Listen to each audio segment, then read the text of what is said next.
Welcome to the very first episode of Connect with Purpose, a podcast that explores the lives and careers and insights of professionals in my network. I aim to celebrate achievements and share stories and maybe put practical advice for people to action. For anyone who doesn't know me, I'm Augusta Aiken. I've been in the financial recruitment space for over a decade now, and I've learned so much from the people that I've worked with that I wanted to share. So today's the first episode. We're very, very lucky to have Todd Klein here, who is Global Head of Business Development for DV Trading. DV Trading, for anyone who doesn't know, is a trading firm with over 500 people globally. And Todd himself has been a trader and in the industry for around 3 decades now, and has more recently moved into this Global Head of BD role. So thanks so much, Todd, for being on the podcast today. Of course. Yeah, thanks for having me. I think the first thing that we all want to know, and I think which would be really useful, is to just understand a bit about your career to date, how you got here, how you started, and how you kind of ended up on this path. Oh, boy. Okay, I'll try to boil that down into a relatively short answer. The short version is I didn't really know what I wanted to do when I was in college. I knew I wanted to be in finance, but I didn't know what that meant. And so I had a couple of interviews, and randomly I interviewed with a company that had a joint venture with a company in Japan because I had a fascination with Japan. Now, this is the late 80s, early 90s. Long story short, they ended up, for whatever reason, giving me the job. So I went to Japan at an early age, traded Nikkei options, futures, and all that stuff from the age of 22 on for most of my 20s. So I lived in Japan for a long time, then came back to the States, didn't really know what to do with my knowledge and experience, didn't really know how to translate it. But long story short, I ended up getting into ETFs in 2001, pricing them, quantifying price, trading them, and whatnot. That then turned into trading a whole smattering of other products using a similar philosophy, which was kind of quantifying edge and then trying to figure out how to execute it. And then that turned into more of like I took a team-based approach. So I realized, I guess, at a relatively early age that I was a decent trader, but I had other interests as well as just the pure art of trading. So that was more team building, software building, stuff that I thought went above and beyond just what I was doing on an individual basis trading. And so really for the last 20 years, that's what I have really been doing. So I've always been what I call in the trenches with the traders, but at the same time, building trades, strategies, building software, execution tools, all that kind of stuff that kind of empowers the other people around me, I guess you could say. And then last spring, after having done this now traded for 30 years, built teams, over the last 20 years, the co-founders said, could you please just stop trading and join us more on the corporate side and do business development for us? Because I've known, the co-founders now for a long time, probably about 13 years. And so it made sense for me to kind of help take some of the business initiatives, strategies, concepts, in addition to, finding traders and bring new traders to the firm, but also try to bring concepts and ideas that could be fleshed out given kind of what DV's landscape is. And so that's what I've really been working on for the past 15 months. I hope that wasn't too long. I tried to kind of boil 30 minutes down into 30 years into 2 minutes, but that was my best effort there. Obviously, I know, you went to university, you studied international relations. Like, how have you managed to go from a degree that isn't that technical into becoming very technical? Has that been learning through doing, or has that been through courses, or how have you become technical? It's a lot of been learning through doing. I think it was a little bit different, 30 years ago. It was a lot different, of course, in what you needed, say, to break into our industry and to become, say, a trader. You needed more kind of pattern recognition. You needed something that wasn't as classically trained, call it, as I would say people are nowadays. You had to have a skill set, and that skill set, I guess I was able to kind of learn about myself at a relatively young age, so I could figure out how to kind of employ the skill set. And it translated really well from a couple of things I guess I had been doing in my childhood without realizing it at the time. Number one, I was an avid baseball card collector and trader, and so I would go to all these road shows, and I was doing arbitrage, right? I didn't really realize it when I was 16. I would go to one store, I would buy a box of cards for $85, and I would run to the show and I'd sell it for 108. And I just kept doing it over and over and over again. Well, that was really trading. I mean, not just trading baseball cards, but I was doing arbitrage, I guess you could say. And then the other thing was just, a lot of learning on the fly. The company that sent me to Japan basically trained me. I was in the pits in Chicago for 9 months, learning, the hand signals and whatnot, clerking for 2 different groups within the firm I was at. And they basically, it was a sink or swim event for me. They sent me over to Japan. The next morning, walked into the office. They said, "Hello, nice to meet you. You start trading tomorrow." And it was kind of terrifying, but it was exciting at the same time. And you learn a lot about yourself, when people put you in situations. It worked out, it may not have worked out, but, I learned a lot about myself at the time, and that's just, it kind of evolved and it went from there. But as far as, classical training, I was extremely interested in Japan, of course. So I had done a homestay when I was there for 3 months in my junior year in college, fascinated with Spanish, fascinated with the language. And so the languages, I think, and the desire to kind of pick that up also helped, especially living in a foreign country where, you have to speak backwards. The verbs and the nouns come in different parts of sentences. And so you have to kind of rewire your brain, I guess. So it required an open mind. And that's something that, I would always encourage people to have, especially in the world of trading too. It's you've got to have an open mind because the market will always surprise you. In terms of the Japanese markets, were you just trading in Japan? Like, were you living in Japan as well at the time and trading in Japan? Yeah, so I went over there it was just after the Kobe earthquake, which was very strange to have been sent to a country that had just been devastated by an earthquake. But I guess that's another story for another day. April 1995, I went there, and then I lived there for 6 years. I did 3 years in Osaka, in Kobe. So that's the west side of Japan. And then the exchange, the OSCE, moved kind of their systems away from, I can't remember if it was Fujitsu or something, to Hitachi. I can't remember the hardware they were using. They kind of switched over. And when they switched that over, the whole business moved from Osaka to Tokyo. So then I relocated, to Tokyo. And then I lived there for 3 years. Wow. And then I decided to come back and kind of take a break. But long story short, yes, I lived there for 6 years. And Wow. I speak still conversationally. I don't want to say too much in this chat with you, but yes, I can speak. And it's a fascinating language, country, culture, people. It was an amazing experience. It was absolutely amazing. If you ever get the chance people who get the chance to, to live abroad while, performing their craft, it's something I cherish. Do you think that trading a specific market, like say, for example, you're trading China or India or Taiwan, do you think that you have an edge by being on the ground? Do you think traders should be in the place that they're trading?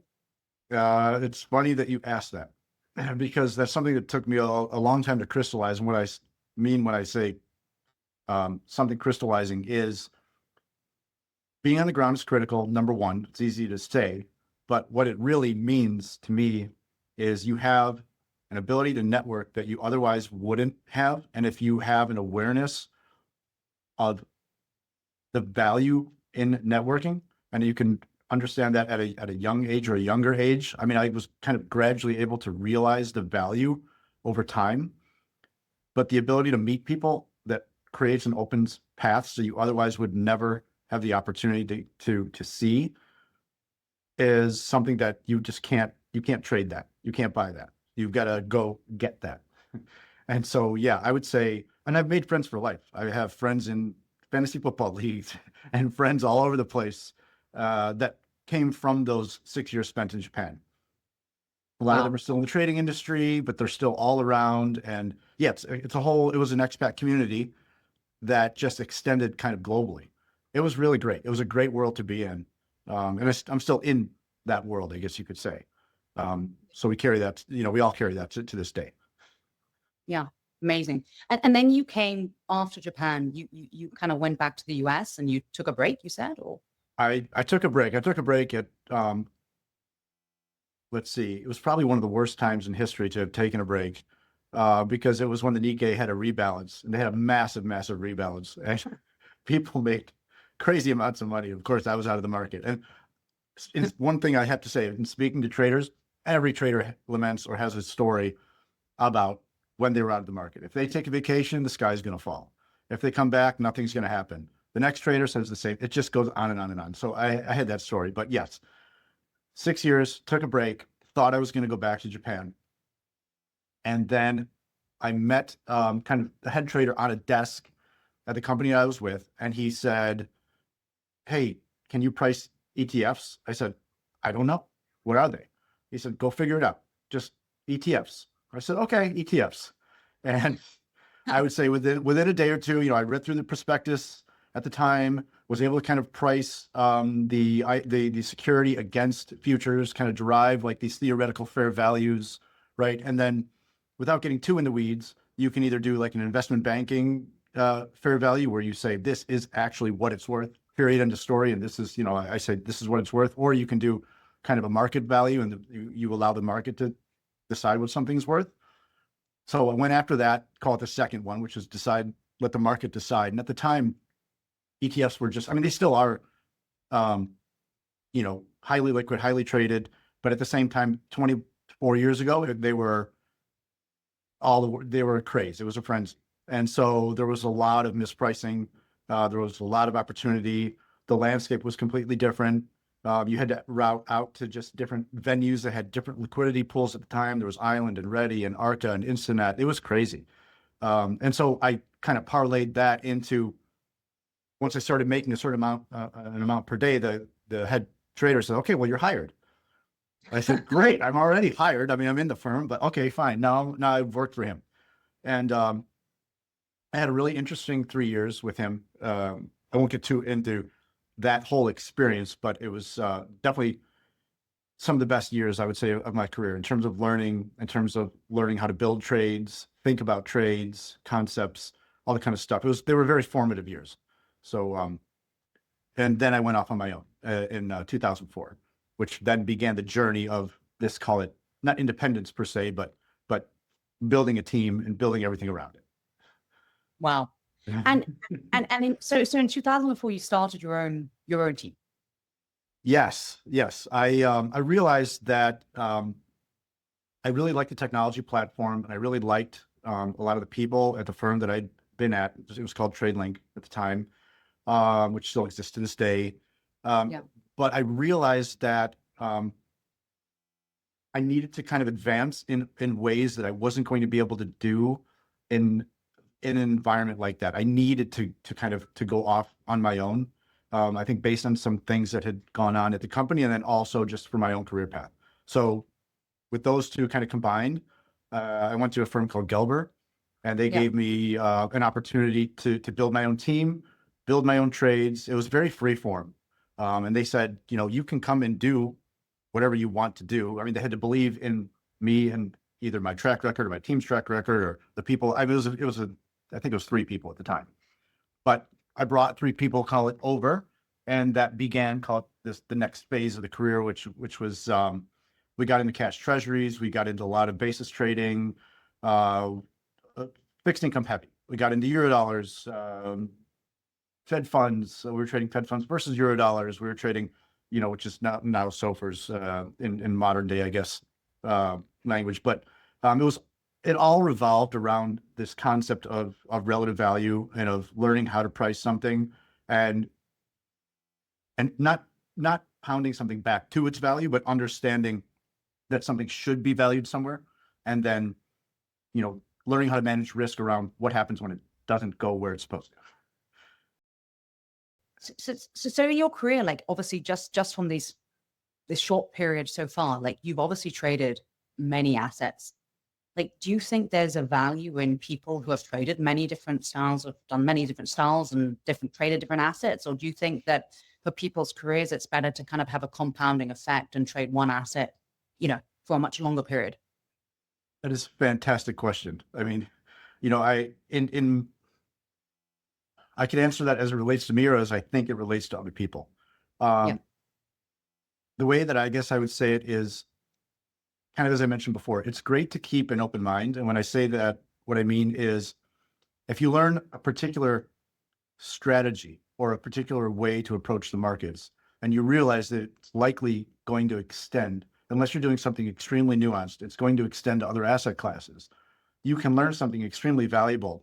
And I've seen this actually in the course of my own career, where I had to keep moving, or I had to keep others moving, or others weren't able to move fast enough. And of course, there's attrition in our industry where people have a valuable skill set, they just don't know where to apply it.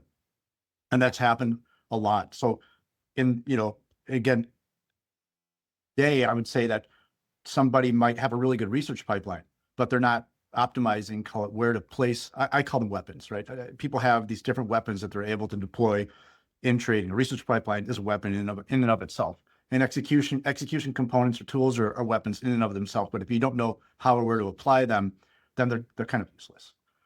And so it really, the desks I built, I guess you could say, were ones that were open-minded enough to take a strategy, kind of get better at it, improve at it in a certain market, then apply it to other markets. So that would be like a horizontal color approach. But then on top of that, I guess, without, getting too into it, we also remained open-minded enough to transform from being purely RV relative value in the RV space to realizing there was also edge in trading Delta One within RV. So that translated into, call it, another segment of another phase, call it, of the group, which was this Delta One based trading. So again, this is all kind of revolved around what I would consider, open-mindedness, and for people to be able to be, call it, malleable enough to be able to execute or think about these other trades or concepts.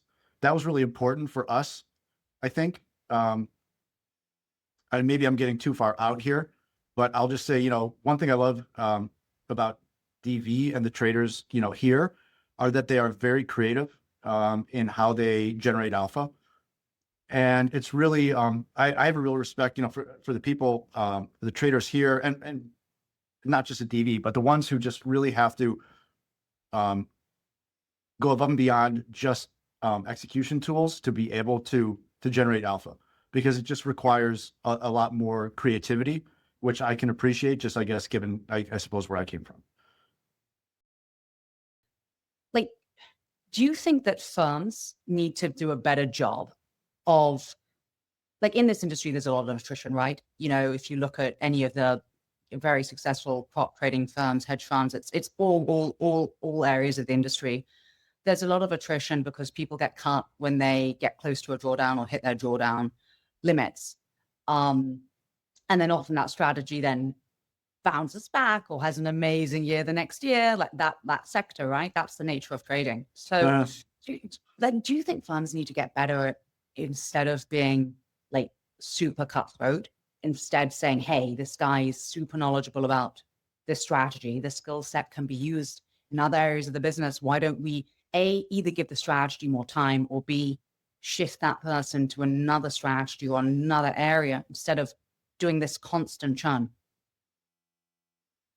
Another great question.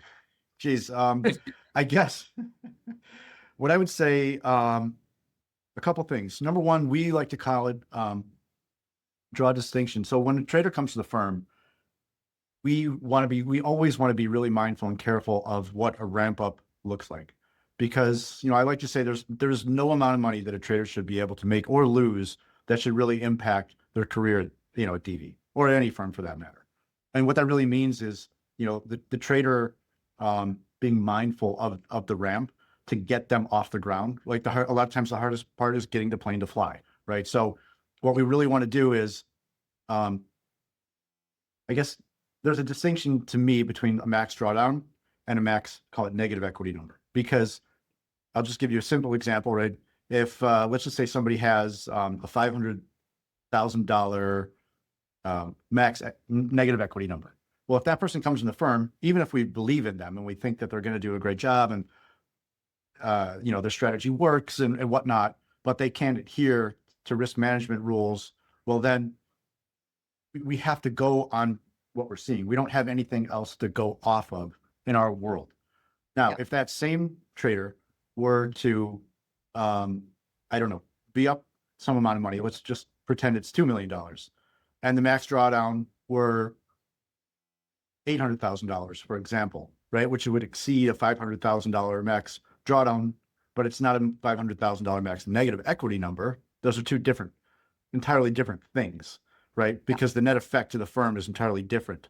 Now, that said, above and beyond just those simple numbers, I think the second part of your question is, we like to establish trust with traders, and trust is built over time. It's not earned in a day, right? And so what that means is the trader, we try to get a really good sense of what people are going to do before they come to the firm.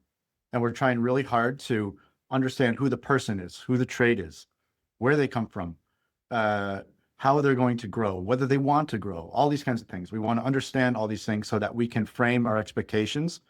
I always like to say expectations are best set at 0. However, you cannot set expectations at 0 in the trading world. As much as I would love to kind of do that, that doesn't really play out. So what we do is, what that really means is, once we establish a level of trust and we know, yes, this trader is successful. Yes, this trader strategy has variability, but they've been able to prove themselves. Then we're going to be way more lenient and be way more flexible with those people, because we understand, we've seen cycles of their trade. We've seen seasons of their trade, right? And so that is just earned over time. Yeah. So we just really want to be careful of that. It's that initial part. There is, I would say, more collaboration. And then the last part of this is, going on in the firm to where, traders can communicate with me. They can communicate with other traders on the desk, other, people in different roles in the firm, to figure out, is there a better place for them than just, you're out of here, we don't, it's not working out, or something like that. So we try to make that, I would say, more available at this point, because that's part of kind of how we can grow the business, or we can make, reasonable assessments on whether someone should or shouldn't be here. But, with the trading roles, with specific trading roles, it's a very tricky business, because the trader has got to kind of come in and deliver based on, again, what they presented. And so we don't hold them entirely accountable for exactly, how they presented themselves before they arrived at DV, but to match and meet expectations. What are your thoughts on collaboration long term? Thoughts on what long term? Sorry, I missed the word. Collaboration. Oh, collaboration long term. I've always found it beneficial. I guess the best way I can describe it is, there are certain strategies that really are driven by collaboration, because of the sheer either amount of information, data, events that are happening in the world. Options are a very easy example. I was an options trader, obviously, for 6 or more years. In my career, I actually was on a desk solo for a while, and I did okay, but then I realized the value of being able to collaborate, because when things are happening in real time, you need to exchange information. It's really hard to go to chat or ChatGPT or go to a notebook, and then you can figure things out. But when you need to understand more elements than just numbers, and you need to interact with a person, a human being, it's very important, I think, to be on a desk where you can get that real-time information and real-time reaction, real-time emotions. All those things really, I think, help in terms of, I like to think that I'm independent, and I am. I've done a lot of, independent things in the course of my career, but it really helps, especially, when you're caught under fire in the market and there's something happening in the markets that you haven't seen before, to be able to bounce it off, other supposedly allegedly intelligent minds. So it's, I found the collaboration, and it's happening, I would say, more now than it was before. And we're kind of seeing how groups can grow vertically when they do that. So that's another part that's always been fun to witness. Yeah. So I would highly encourage it. And obviously, like we ended your career story at Gelber, but maybe talk us through from there. Like, how have you you managed to get into this, global head of BD seat, and how are you finding it? Like, I know a lot of people find it very hard to ever step away from trading once you get that bug. Like, how do you find it? How did you get there, and how do you find it? Oh boy. Yeah. I mean, yeah. So I was at Gelber for 4 or 5 years. I left, went with another proprietary trading shop, briefly. That was an interesting experience. We could probably do a whole other podcast about, although it's quite an experience. Needless to say, long story short, I went back to Japan for a month or so. During that time, Gelber made me an offer to return to the firm, which I then did. So I was away from Gelber for, I don't know, call it, a short period of time. Went back there, and then, again, long story short, ended up at DV, in 2014, and brought a team over. I'd left the other firm that I'd been at amicably.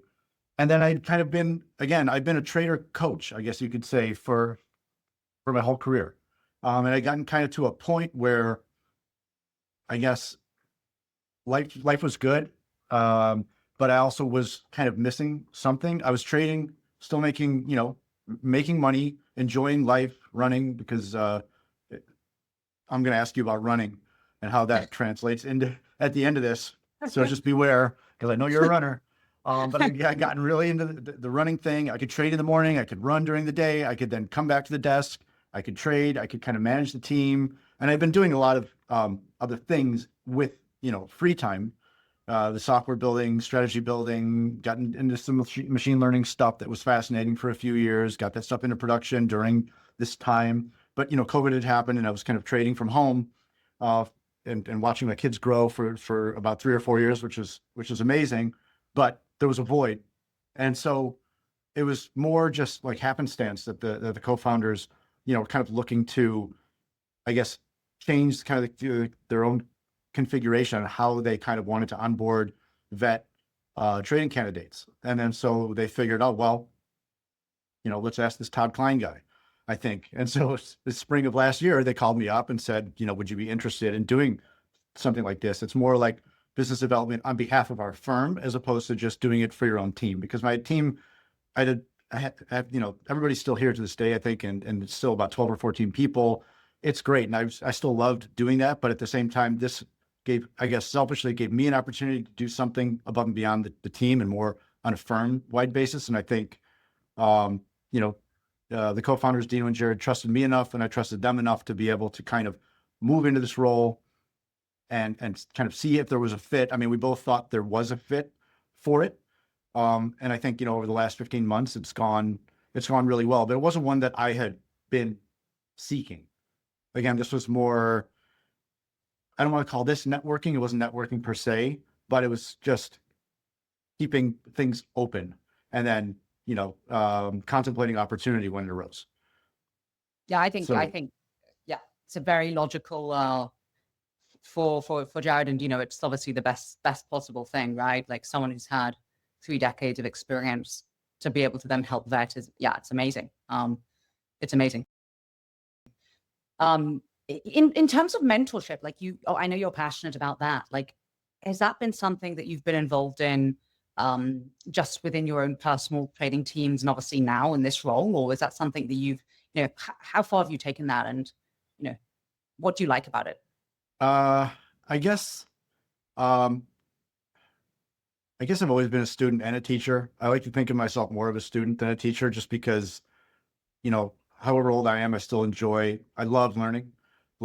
And so that just can never get enough of it. But as far as the teaching thing goes, I was a camp counselor at a really young age. And I enjoyed kind of, I guess, looking after others or helping others, I think. So I was able to kind of, I guess that kind of translated into kind of being more of doing more team-based, taking a team-based approach or people-based approach to trading, as opposed to just, the individual aspect of trading. I had an economics professor who really tried to get me. I went to Miami University. That's the one in Ohio, not Florida. And he was an econ professor who wanted me to come back and be a teacher there at the university. And he thought I would really make a great teacher. You really have got to come. So I would go visit him once a year, twice a year. spend time with him, spend time at campus. And I got to the point where I thought, well, if I make enough money and I don't want to do this trading gig or thing anymore, then yes, I would consider being a teacher. So I've always had it in the back of my mind in terms of could I or would I be a teacher someday? But again, so it's like, it's kind of always been there. But at this point, now my reach, I guess, is so much greater, which I can really appreciate kind of in this role, at the firm, that I get to, it's not that I get to teach per se, but I get to do both. I get to learn and I get to teach. Right. So I get to do both things. So it's a really, it's a nice position to be in. Like, talk me through just like, maybe you can give some advice to people, traders, people in this industry. Like, being a trader for, 3 decades is an incredibly tough mental game, right? It's an incredibly tough gig. And to being able to get up every morning, even when you've had like a bad day before, the day before or whatever.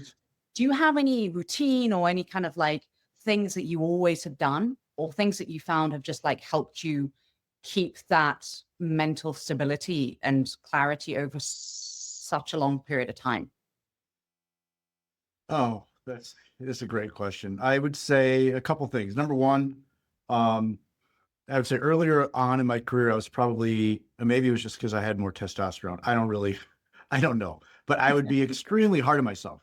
And now I realize I probably shouldn't have been so hard on myself. And so what that really meant or means is kind of normalizing, or just kind of having better balance, which I think is something that you learn over time to have better balance. So I think learning, call it the better balance, which probably started, I would say, in my late 30s, because I came across someone who is a psychotherapist, and he got me into meditating at an age, again, I came across it at that age.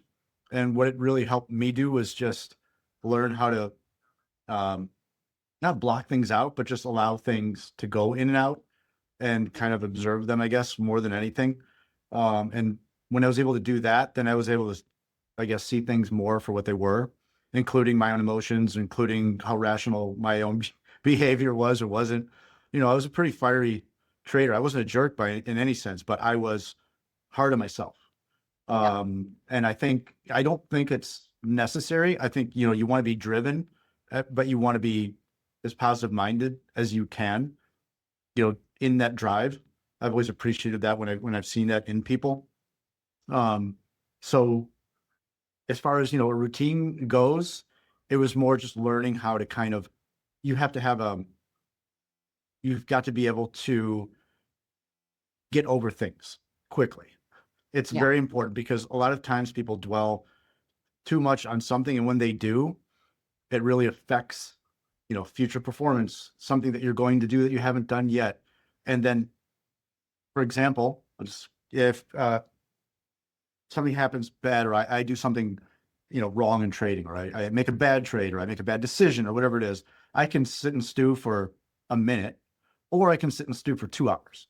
Now, the opportunity cost is 1 hour and 59 minutes. So the difference between those it's a critical difference, especially when you begin to add that up over time. And so you've got to learn how to get over yourself and get over things so that you can get to the next. It doesn't mean to diminish emotion or discount it, but it means there might be a better time to address it than when your body wants to say it's time to address it. And so learning how to kind of deal with that in trading, it's critical. All right, I need to ask you, when did you start running, and when did that aspect, and how does that translate into anything that you've done with your own career? Okay, so okay, fine. Let's put it on me. So I've always been super into sport, right? I wasn't always just a runner. So I was actually a lightweight single sculler with rowing, for GB when I was 16. So super young. Yeah, I know that. Yeah. I was Okay. I was a rower. I was a lightweight single sculler, and I was also an 8.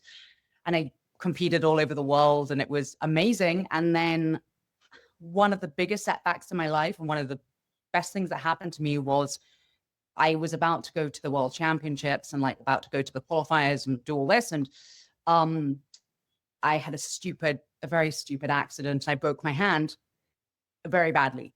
And the doctors told me you'll never go to that level again. So my dream was just like gone overnight. Oh my gosh. Something I'd been training for it for like, since I started rowing when I was 8 and I started to get into quite a high level pretty young. So I broke my hand and I was told I couldn't row again at that level. So I took 6 months off. I learned to just like enjoy myself again. And, you know, I gave up on that dream and I was very fit. So I had always run as part of my rowing training. And I remember my friend said to me, let's go run this half marathon in the UK. And I said, yeah, cool, let's do it. Like, I'm not going to train, I'm going to do it. And I went out and like, yeah, I essentially was the top female there. So I then got spotted and You didn't even know you had that. You didn't know. I didn't have that dream. I just got spotted and I just got into it. Like it just happened. Oh, yeah. But running, but my point is that running wasn't about, for me, like that wasn't my dream. The rowing was my dream.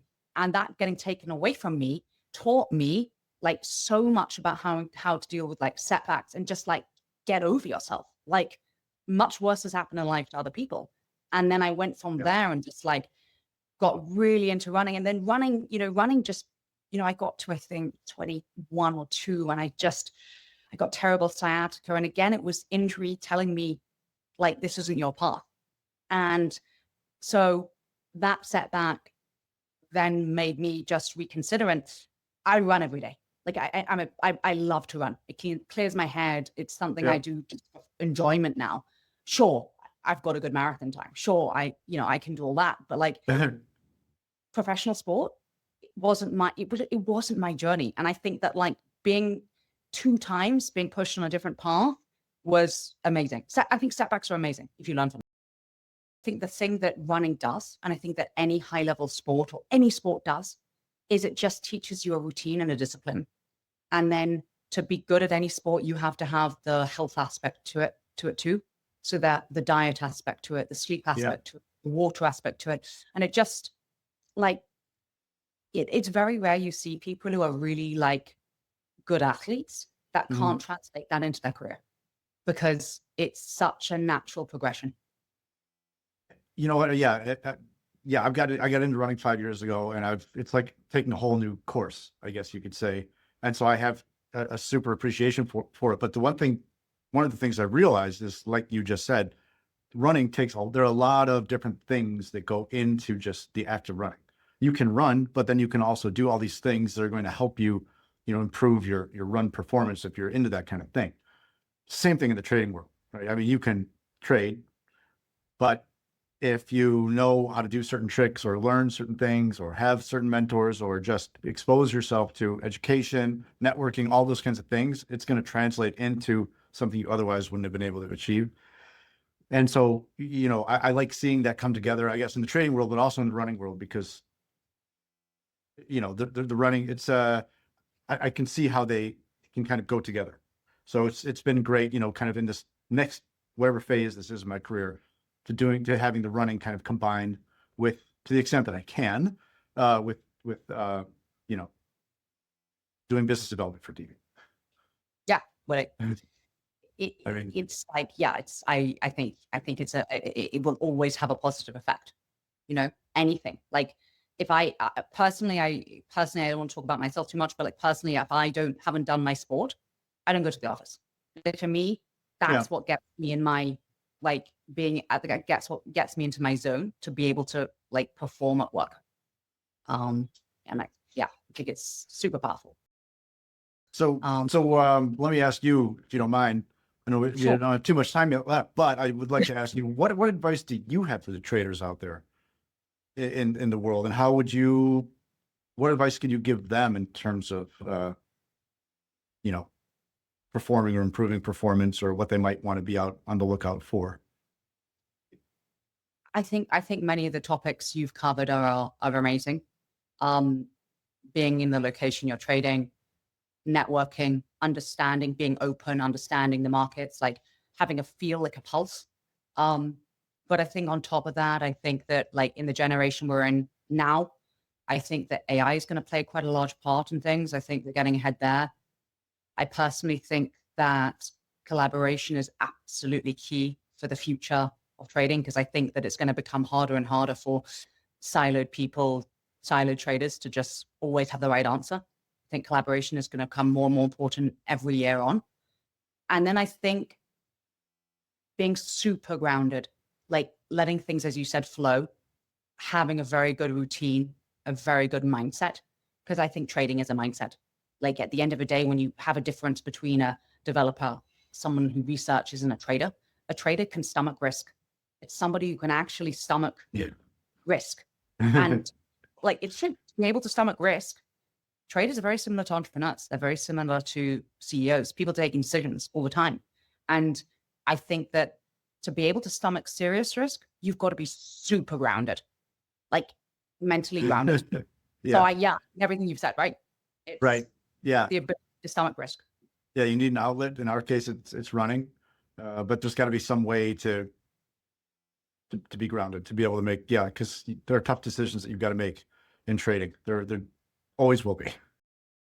The last question I want to ask you, which I think is going to be a theme in this podcast, but like someone's going to ask you what your purpose is. Like what's your purpose? In life? In life, in trading, in life. Mm-hmm. What's your purpose now? I could define my purpose as my wife, my kids, right? Being the best person that I can be, for them. I love them all, dearly, and they're, my world. So, having the opportunity to raise kids, young kids, I guess you could say at this age is something, I wouldn't have anticipated. Could never really see how the life's path was going to look like, but, here we are. And it's great. I love it. In terms of purpose, it's easy to say that, you want to leave the world a better place than, it's very easy to say that. But what that really, means to me is being as genuine as I can with everybody. Sometimes it means looking at someone probably for longer than the average human otherwise would, because I'm curious, I'm interested in people, period. I'm, wanting to say hello, I don't talk as much, I would say, as a lot of other people, but I do like to have conversations, learn, still have that youthfulness, I guess you could say. I like to think in that sense, but, I guess outside of that would be to empower, train, teach, other people. I think it's really important. I think I've done that, over most of the majority of my career. On another level, I think I'm still, doing that and having broader reach. So I'm thinking that makes sense, I guess you could say, in terms of what I'm doing. So it kind of feels like a natural fit in this phase of my career. But, purpose-wise, it's just, I guess I'll just go back to the running thing, because even at this age, right, it's not that I'm trying to figure something out, but I still want to do the best that I possibly can. And running will bring it out of you. Anybody can run any amount of distance and get to some distance out there where you've got to overcome something in your mind, because your mind will, you know exactly what I'm talking about, but you have to go through that. And I think it's not that I want to go through that on a daily basis, but it's a good reminder that you can keep pushing, right? You can keep pushing yourself. You can keep pushing other people in a positive way. Try to do it in the most positive way that I can. But I want to exude, I guess this is going to sound way too corny, probably for a podcast, but, exude the most light, right? So that's what I want to do, right? And the net effect of that is it translates to other people, hopefully. If it does, great. And if it doesn't, that's okay too. I can't control that part. That's amazing. I think that's, I think it's amazing. I'll have to get you back on, Todd. Yeah, let's cover some other topics next time. Definitely. And if we get the chance to focus on you, I want to be the one to ask some of the questions. At least I get some percentage of a podcast with you, because I get to ask questions. We'll do the next one like that. Awesome. I would love.